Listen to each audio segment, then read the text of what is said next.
And so, my friends, we arrive at the end of yet another series of GBA titles. We've gone from an agonizingly bare-bones bootleg Zelda pitch disguised as a full release, to a far more fleshed-out action RPG with extreme reverence for the source material that's one of the best games on the system. Our subject today...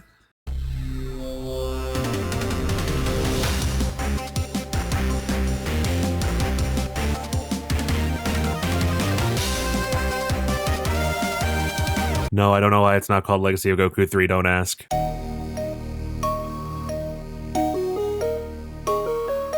It's been 7 years since Gohan put on the wrong outfit that morning and defeated Cell, accidentally creating a timeline where anime-only content is canon. Goku, after having died to protect everyone, chose to stay in Otherworld, feeling that his mere presence in the living realm seemed to be causing the endless appearance of genociding supervillains. A feeling that'll be proven 100% correct later. Because Boo's Fury is based on the original Z anime, we begin with the Otherworld Tournament filler arc, a piece of Dragon Ball history that most games completely ignore, so it's nice to see it here. They really go all out, and it's impressive how far we've come from them skipping 80% of the damn plot. Now they're making tons of sprites, backgrounds, and animations, all just to recreate this 15-minute section that doesn't affect the main story at all. Characters also have much more accurate and properly shaded portraits with multiple different expressions. Of course, you don't have to worry about the other side of the presentation either. The soundtrack is as wonderful as ever, mostly adaptations of music from the old Funimation score with a few originals thrown in. The OST continues to be its synthy, atmospheric self, and continues to poke at the big dumb nostalgia sectors in my brain.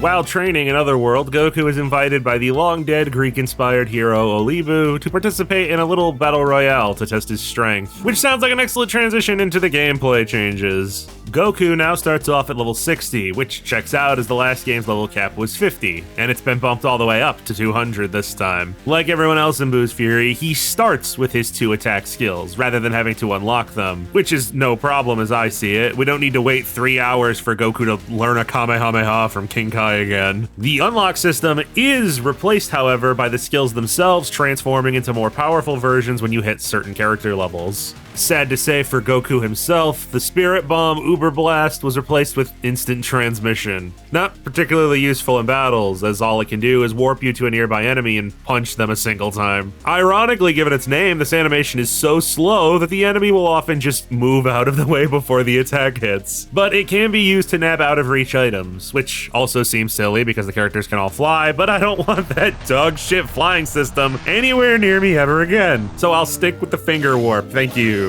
But what would you even need to warp and grab anyway? Oh, there's chests now. I'm only just realizing that those weren't a thing before. Actually, Boo's Fury adds a lot of layers that are very standard for RPGs, and the first 2 titles oddly lacked. Enemies now drop cash that can be used at the new shops around the world, in which you can nab yourself healing items which take the form of different foods because the boulder chicken has gone extinct, and also equipment, another new system. Each character has a body, hands, feet, and accessory slot. Of course, there are pieces that make your numbers go up, but there's also a handful of unique items, like the diving equipment that lets you catch better fish to trade for swag with Korin, or the true to the series weighted training equipment sets you can find, which not only don't raise your stats, they lower your speed depending on the weight in exchange for faster XP gains. And this is not an insignificant drop. This is a trade-off you really have to consider sometimes. But it has to be though, right? Obviously leveling up faster is a huge benefit. And even more so this time, as each time you do this little spin, you get 3 level up points to put into your 3 main stats: strike power, blast strength, and defense. After all that tutorializing, Goku enters a martial arts tournament being held in Otherworld, and I cannot believe Webfoot went through the trouble of designing assets for and animating the nobody weirdo fights shown in the anime. The level of effort here is absurd.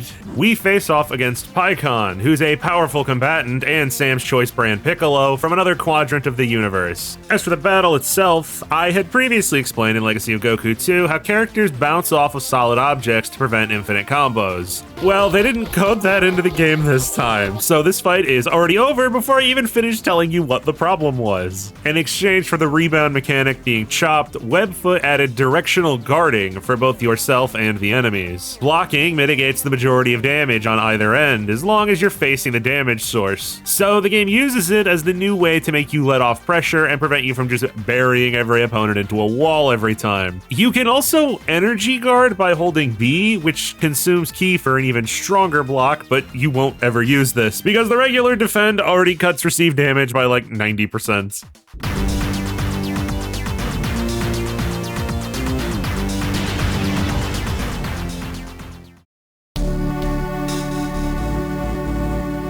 While Son Goku has his fun, we check in with his oldest son, Son Gohan, and also the new son, Son Goten, who you might know as the source of the worst fucking Dragon Ball fan theory of all time. With no more grown alien men punching him in the gut, Gohan can at last focus on his studies and is headed off to high school in Hercule City. In class, he meets Videl, Hercule's daughter, who's extremely dedicated to martial arts and protecting the citizens, and is also a better fighter than her dad is. Her name is an anagram of devil, because her dad is Mr. Satan, a fact that was lost on us poor Western children because Satan is not Cartoon Network approved. Of course, all the names can't be that clever. Gohan's other classmates he talks to are called Ereza and Sharpener, because Akira Toriyama was a generational writing talent. Realizing how rife with crime Satan City is, which you should have expected when you called it that, Gohan decides to clean up the streets. However, the Z-Fighters like their privacy and usually do their best to hide their ki-blasting, monster-beating antics from the public. So Gohan asks smartest woman in the world and BBL aficionado Bulma to help him create a disguise. Being an absolute cornball, Gohan settles on this flamboyant little superhero number and starts calling himself the Great Saiyaman. After clearing some bandits from friggin' Goofy Town, Gohan saves a baby pterodactyl that was being held there as an exhibit. So they decide to personally come out and tank him for his heroism. Videl arrives after Gohan's already taken care of everything, curious as to who this new crime fighter is, and gives him the classic say the wrong thing to get someone to react to it trick, revealing his secret identity. To keep the truth hidden, Videl forces Gohan to join the upcoming World Martial Arts Tournament so she has a strong opponent to fight against. He's also supposed to help her train and learn about ki and stuff, but that bit isn't in the game because it would just be 10 minutes of cutscenes with awkward romantic tension. But they did keep in the Goten rock throwing bit, so did we really lose anything important?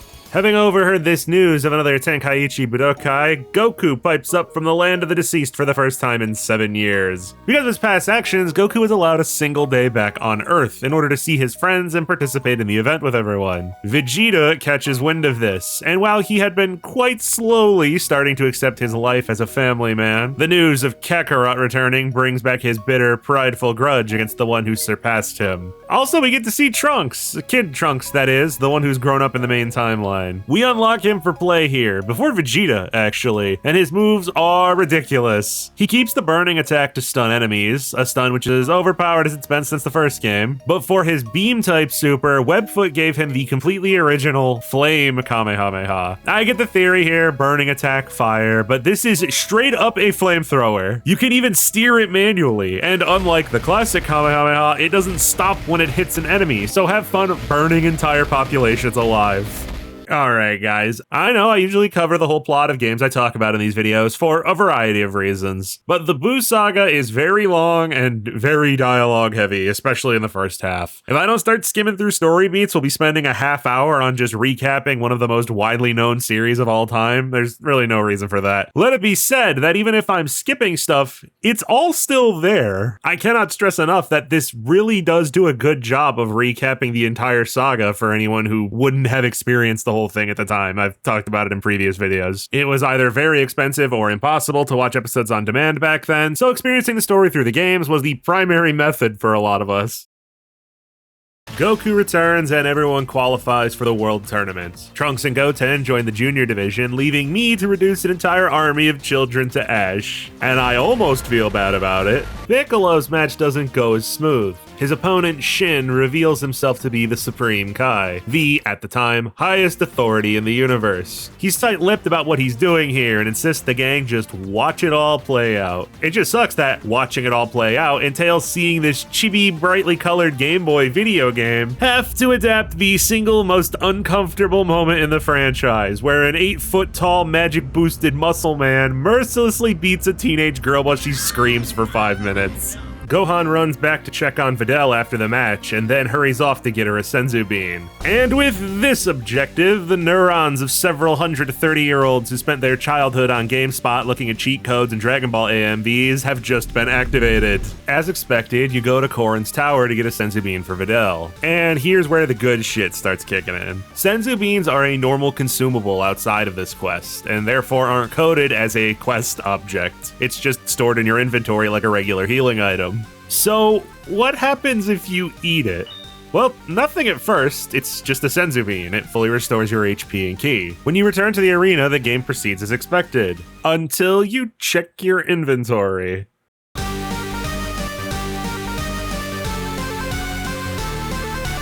You've probably heard about something similar to this in other old video games before. Number hits 256, game breaks. Pac-Man's kill screen is the most famous example. If you eat the bean, you have 0 bean. The game takes a bean away from 0, it underflows all the way around to 255, infinite bean.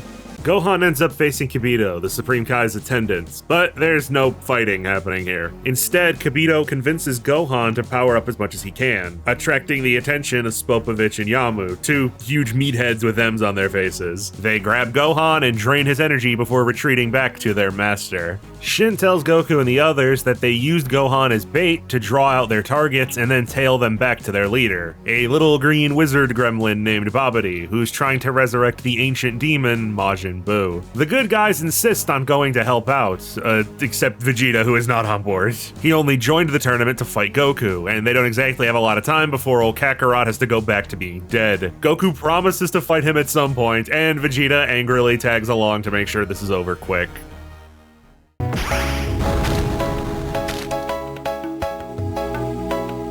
I mean, yeah, that's what happens, but when you condense it to 3 seconds, it just looks stupid. There's a level gate on Babidi's spaceship.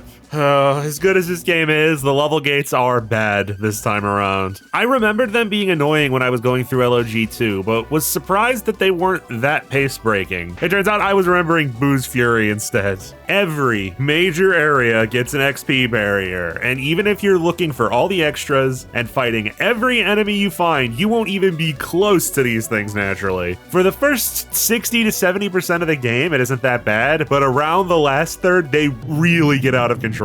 And I think there's a reason the jump becomes so severe, but that has to do with cut content. Now we can break into Babidi's spaceship and break out Vegeta. That silly power punch he had has been replaced with his final flash, which has the best sprite of any attack you'll be seeing. There's so much expression on his angry little face. His Big Bang attack, on the other hand, has been buffed to be an even more efficient room clearing tool. Rather than exploding on impact, the ball will now gather targets and drag them along until it hits a solid surface, stun locking whoever it scoops up so you can follow and keep smacking them. The interior of the ship itself looks really interesting for a design they just kind of had to make up for this game, which is a compliment I can extend to most of the environments while we're talking about it. While Legacy of Goku 2 didn't look bad by any means, most areas were brown and green forest/mountain area, with the few visually diverse locations only appearing as short stints during the Dragon Ball Gathering endgame bit. Boo's Fury, in contrast, has much more varied fields and dungeons, with stronger visual themes that make them each feel distinct. You'll see more as we go on. Some of them may even surprise you. The Dragon Boys fight a boss at the end of each floor of the ship. This isn't a game thing, this is manga accurate. I like the detail that Pui Pui's battle is a single punch with which you remove him from existence. And then against Yakon, a creature that eats light energy, he'll heal from ki attacks. When we hit Deborah, Babidi's right-hand man, we see the first main instance of something this series sorely needed. Unique boss attacks. Sure, Cell could absorb energy with his tail, but that was pretty much it. It was Ki Blast and Punch for everyone else for 2 games. Gohan's fight with Deborah lands in a severe stalemate, infuriating Vegeta over not only the wasted time, but how much Gohan neglected to train after Cell. Babidi and Deborah notice this short bastard's midlife crisis rant he's moaning on about and realize he would make an excellent mind slave for Babidi's magic. Vegeta is transformed into the absolute sickest looking motherfucker on the planet and reverts to his murderous self. He demands his face off with Kakarot immediately, but Goku refuses, knowing that when Babidi possesses someone, any energy expended due to the damage they cause is sent straight back to help restore Majin Buu. Vegeta commits a terrorism to force Goku into fighting him, followed by the Supreme Kai saying the most hilarious and absolutely correct thing he'll ever say.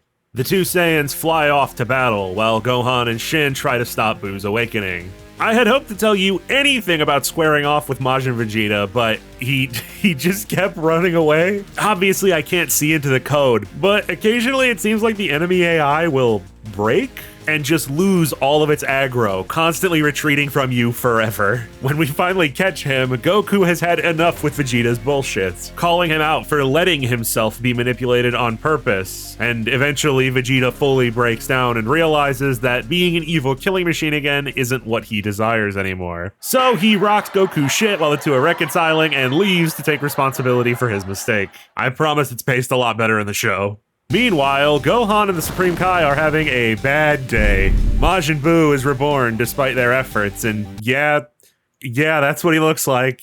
And that's how he talks. This is whose fury you're worried about.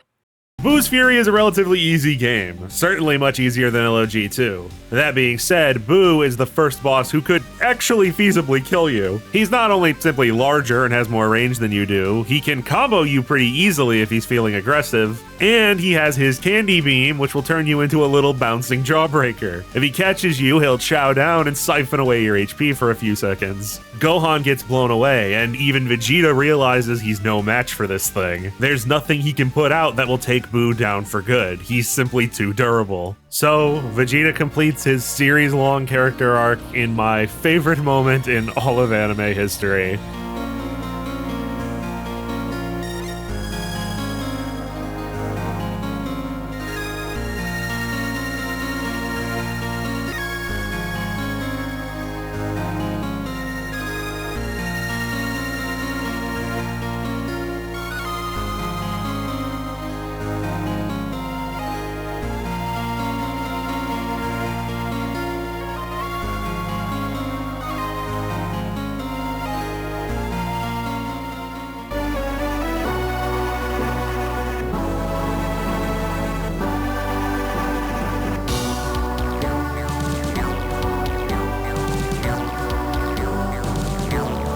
Buu isn't dead, but a lot of other people sure are about to be. So Goku sends off Goten and Trunks to search for the Dragon Balls, because they're absolutely gonna need to resurrect some folks in the future. This section of the game is odd because it's entirely made up. In the manga, Bulma had the Dragon Balls on standby, collected off screen at some point in the past. So this entire chapter, which accounts for about 30% of the whole runtime, doesn't contribute to the story at all. I understand the reason Webfoot added these levels though. Without them, there's almost no downtime in the Buu saga where they could have put in normal exploration-based stages. It would just be an endless chain of boss fights and dialogue boxes. This is a good spot to mention the slight stipulations I added to make this playthrough, somewhat challenging. It's a positive that Buu's Fury added so many options for strengthening and healing your characters. The problem is if you actually take advantage of all of those things, the adventure is unbelievably easy. I decided to gimp myself in 2 ways. 1, I only ever used my accumulated skill points at the start of a dungeon or upon defeating a boss, rather than whenever I gained levels. And 2, I'm only allowed to use healing sources that I acquired from exploration, meaning that I never purchased any food items. Of course, I won't judge you for not following these rules, but food items are simply too cost-effective for the game to maintain any sort of balance. You can easily buy entire prep bunkers worth of snacks, which will give you functionally infinite HP.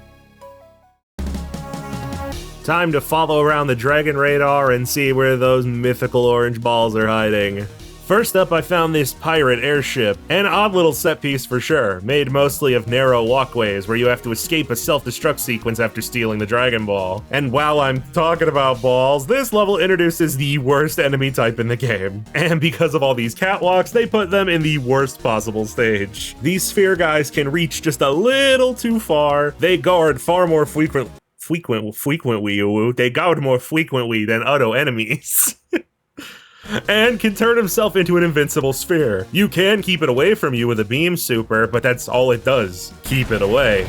Fukuro Forest, which is apparently, I had to look this up, a reference to a place that briefly appeared in a single filler episode of the original Dragon Ball anime. Never let it be said that they didn't do their homework. Here, Goten and Trunks invade a ninja temple, send their leader to the Shadow Realm, and then defile his grave for a baseball cap. Diablo Desert starts with a weird looping switch hunt before turning into an old western train robbery. Kyodai Pyramid is one of the more involved regions. Switches, moving platforms, invisible paths.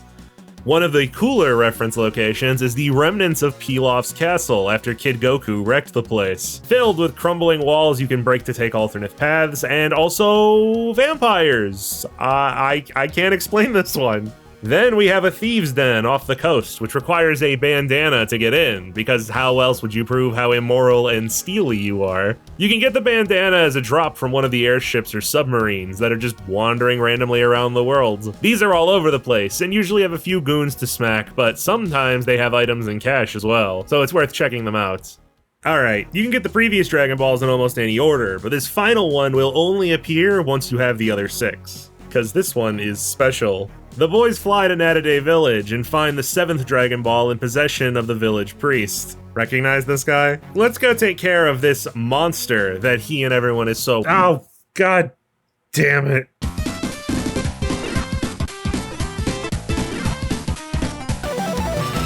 Yes, to no one's surprise if you've seen the movie, the menace at the top of the volcano is Broly. If you're wondering why I'm having such a muted reaction, it's because he is way undertuned compared to the level you have to be to even reach this point. I had to reload and fight him again just to show you his special gimmick because he died too quick. He does a big jump where you can trick him into shattering the ground, and wow, they really did capture Z Broly's true essence of being a big stupid flailing baby. Oh, he dropped the cargo crate. We'll have to come back to that. Now all 7 Dragon Balls are immediately pissed away, reviving the tournament audience, because Bulma and the others try to use the wish, not knowing anything about Majin Buu or anything that happened after the tournaments. Goku warps in, cancels the second wish before they use it, and the Dragon Balls are spread out again. He explains the true danger of the situation, that Vegeta and Gohan are dead, and that this Buu creature is probably going to kill a lot more people before they can stop him. So there's no point in wishing everyone back now, they're likely to die again later. Skip through a couple plot points, and eventually everyone decides they need to train Goten and Trunks to defeat Buu. Before they can, Goku heads off to distract Babidi and his pet, so Trunks can go and get the Dragon Radar again, so they can find the Dragon Balls when they need to. Yeah, that last chapter really did make the whole story a mess. Goku blows out his vocal cords in order to reveal the result of his training in Otherworld, Super Saiyan 3. Buu's Fury changes how Super Saiyan functions compared to Legacy of Goku 2. You'd still have to wait for the gold meter to fill, but now Super Saiyan generates its own ki bar over your base energy. This bar drains constantly and drains faster when you use special attacks, but can be slowly built up by landing melee hits. Moving fast and practicing with this technique, you can stay transformed for entire stages as long as you're quick about it and play aggressively, making Super Saiyan something I turned to a lot more often than in the last game. Super Saiyan 3, well, goes further beyond, slapping a 3rd orange ki meter that you burn through in seconds. But Goku's power increases from about 1.5 times with Super Saiyan 1 to about double in Super Saiyan 3. Goku eventually withdraws from the fight for reasons that I don't want to argue about, and returns to the lookout. But not before telling Buu that Babidi is a weak little loser and he shouldn't be taking orders from him. Buu agrees. Our heroes come up with a plan to defeat Majin Buu for good. While he was dead, Goku met warriors from the planet Metamor and learned about their powerful fusion dance, a technique where two fighters of similar strength combine into one body, a body that's multitudes stronger than either would be separate. While Piccolo stays to train Trunks and Goten in the art of fusion, Goku's time on Earth has expired and he is forced back to Otherworld. But he has some trouble checking back into his hotel. Alright, I guess we're going to Hell to find out who did this. And of course, Hell is a very slow, dull maze where you have to watch the instant transmission animation like 20 times. HFIL is the one area in the game that disappoints me. They could have done so much with the way Hell is designed in Fusion Reborn, and they did dirt with some spikes. You know who would love this tedious crap? Vegeta. It's too bad oh wait, he's dead and in Hell. Hi, buddy. Janemba, the mutant causing all these problems in the afterlife, is serious business. He's smart enough to like weave in and out if he isn't in an advantageous position, which is not something you could say for a lot of the bosses in this game. He's the first boss I died against. He's just too fast, not even counting his pixel teleport nonsense, which they did adapt quite faithfully. I also had over 50 stat points just sitting in my inventory, but that's besides the point. Goku convinces Vegeta that the only way they can defeat Janemba is to fuse. So there you go, anybody who was wondering why the hell I put Gogeta in a thumbnail about the Buu Saga. However, I can't really show you how good Gogeta is, because his ridiculous ki blasts eat so much energy at this point that they're basically unusable at our current level. He has the Big Bang Kamehameha, as you'd expect, but they also gave him Dragon Fist, which takes ludicrous amounts of ki, but creates a huge controllable dragon head that bites down on opponents. If only we could use him in other places. And that's the end of the movie references in this game. We're rocking the anime story from now on. But that wasn't always going to be the case. Supposedly Janemba and Broly were added very late into development, but at least they made it into the final game, unlike a certain group of American stereotypes. There are the remains of androids 13, 14, and 15 in the Code of Buu's Fury, including an entire sprite sheet for Super 13, along with the icy stage they would have been encountered in. I have to wonder if the cutting of an entire area that would have been large enough to contain 4 bosses explains the severe level requirement jump we're gonna see soon.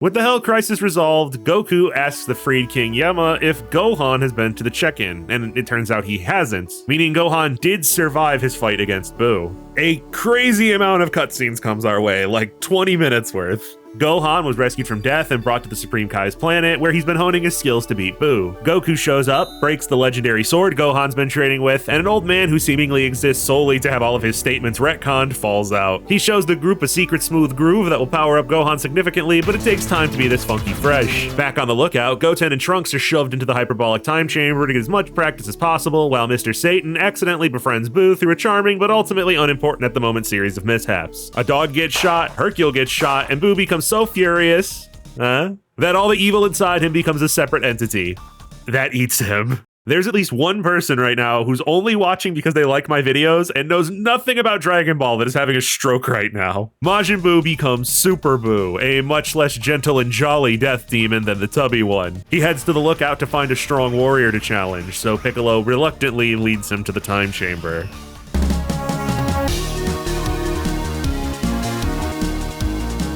Goten and Trunks fuse into the show-offy, ego-tripping Gotenks. From now on, the boys can fuse at any point by repeating a short button sequence correctly. When merged as Gotenks, the duo's equipment becomes that of the person who initiated the dance, and their level is averaged out between the two of them. Gotenks gets their Super Ghost Kamikaze attack, which sends exploding homing clones towards the bad guys, and the Charging Ultra Boo Boo Volleyball. Yes, all the names are intentionally stupid, remember they're like 8 years old. A laser that wraps around the enemy, trapping them so you can punch them off in whatever direction. Thankfully, the fusion dance's time limit isn't much of a factor in Buu's Fury. You get 5 minutes, and even if it runs out, you can just fuse again instantly because there's no cooldown to it. This is a detriment to the post-game, though. See, Gotenks has their own level barrier color, gray, and isn't able to open those of his 2 halves. There also doesn't seem to be any way to manually unfuse, unless I missed it somewhere. So if you need to open a purple or light blue door, you just gotta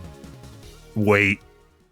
Gotenks tries to make the fight more cinematic and epic by pretending he's not strong enough to defeat Buu. So Piccolo, in pure desperation, blasts the entrance to dust, trapping everyone in an endless time-space void. Boo yells really loud and leaves. Gotenks reveals that he could have gone Super Saiyan 3 that entire time, and together he and Piccolo are able to escape the exact same way. Before they can finish the fight, Gotenks' timer expires and leaves them at Boo's mercy, until Gohan arrives, having finished the Elder Kai's ritual. Gohan is now, technically, in his ultimate form all the time, and fittingly, he loses the ability to go Super Saiyan because in lore, he no longer needs to. Until Super happens, I know, this is not a video to argue about lore.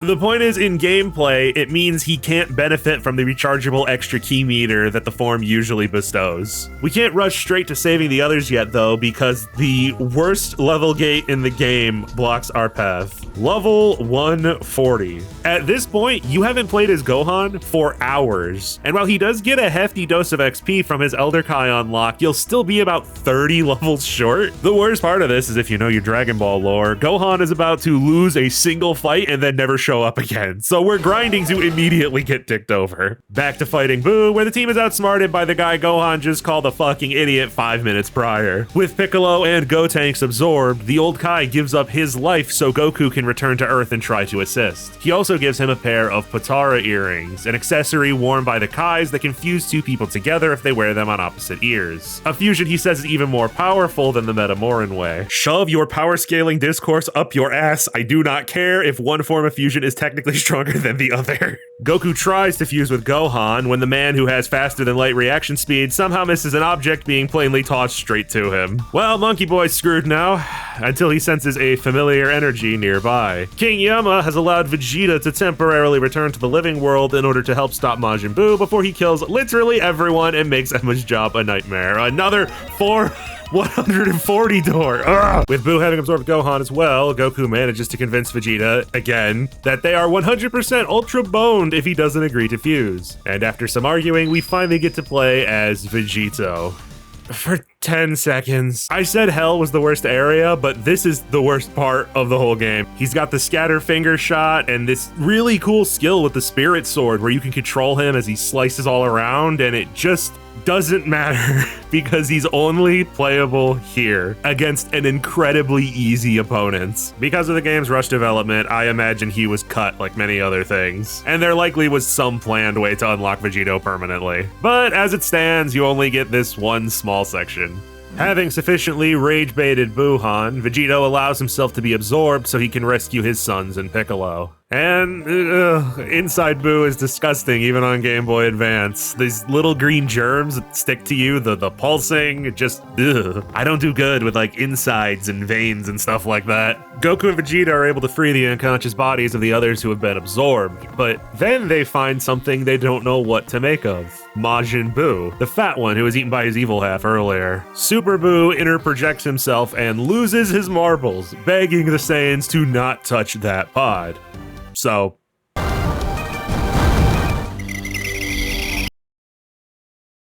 yes, he's a child now. Time to start kicking. Buu had only been so talkative and playful because of the pure influence of a Kai that he had absorbed centuries ago. With Fat Buu being unplugged, the last bits of that innocence and kindness is gone, leaving only a small, pink, angry monkey man. Oh, he's not screwing around, huh? The Saiyans decide to take their final stand against Kid Buu. No more fusions or suicide bombings. A Saiyan pride-fueled one-on-one throwdown. Kid Buu has like a billion phases as you switch back and forth, reducing his health to certain amounts, surviving time limits. For a final boss, they did try to give him a few moves that will break up the usual pattern of try to stun-lock them the best you can. His main go-tos being creating a clone of himself so you have to worry about two of them attacking you at the same time, and also his ability to instant transmission out of the way, preventing you from just comboing him at all. He can just say, no, I don't feel like getting hit today, which I would be irritated at if it was a consistent thing for the whole game, but really only Janemba and Kid Buu act like this. So it's just a neat little difficulty modifier in this instance. Makes him feel more dangerous as a final boss.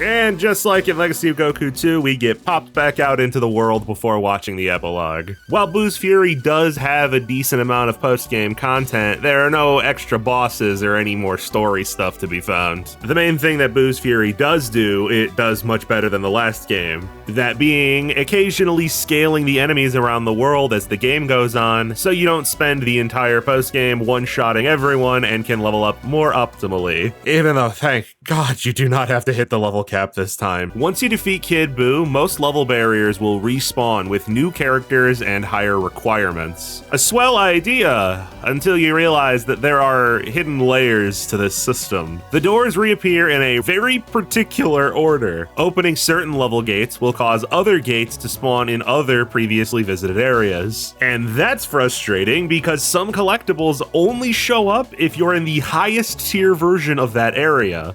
What do we need to be finding that's so important? That would be the Z and Hercule exhibits. Your reward for most side quests in the game, and a hefty amount of exploring, are these crates that either contain Hercule memorabilia, complete with funny little made-up backstories, or notable items from Dragon Ball history, like the Bancho fan or Broly's control necklace. Hey wait, I don't recognize that one. That's not a piece of timeless Dragon Ball memorabilia. That's a Figgies, the super cool magnetic vinyl figures. The ones that come with their own unique metal backing card that you can easily display on the included stand or on any surface with the included 3M adhesive magnet. They've got figures based on over a dozen series like Mega Man, other Mega Man, Sonic, Cyberpunk, Persona, Yu-Gi-Oh! And oh holy crap, that's actually the amazing Digital Circus, that's really cool. If you want to snag some of these lovely little fellas for yourself, you can use the code KNIJOHN at checkout to get 5% off your first order of $50 or more. Thank you to Figgies for continuing to support the channel, and thank you guys for continuing to support my content. But now I feel like I was doing some other sort of collecting. You gotta comb every inch of the world to find all these. Most of them. They honestly gave up on some of them. You get like 5 for giving a ninja the bandanas that randomly drop from the airship pirates, and another batch from giving some bottomless pit of a lighthouse attendant food, and a few more at the shops for, oh lord. All right, let's properly prepare ourselves for this grind. You can go back to the land of the Kais using the new instant transmission point on Kami's Lookout. There, you can open up a secret store with the best equipment in the game. You won't need or be able to purchase any of this, so ignore the shiny armors and go straight for the kiloton bands and the kiloton boots. These are the best training items in the game, and they are essential for getting strong enough to smash all those level barricades. But damn, are you still gonna need so much money. You need over 100,000 Zenny just to buy a bunch of the damn Hercule exhibits. Plus, realistically, you'll need way more to also buy the kiloton set if you want to level up at a tolerable speed. Thankfully now, we've arrived at the real best use for the Senzu Bean glitch.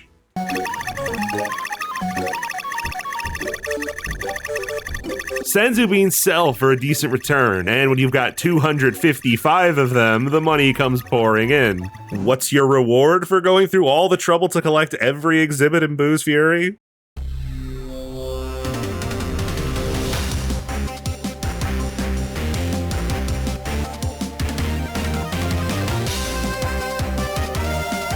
You unlock the ability to use Gogeta whenever you want. Not Vegito, sad to say, but still an incredibly fun Easter egg for all your effort. But I do have to rain on the parade a little bit.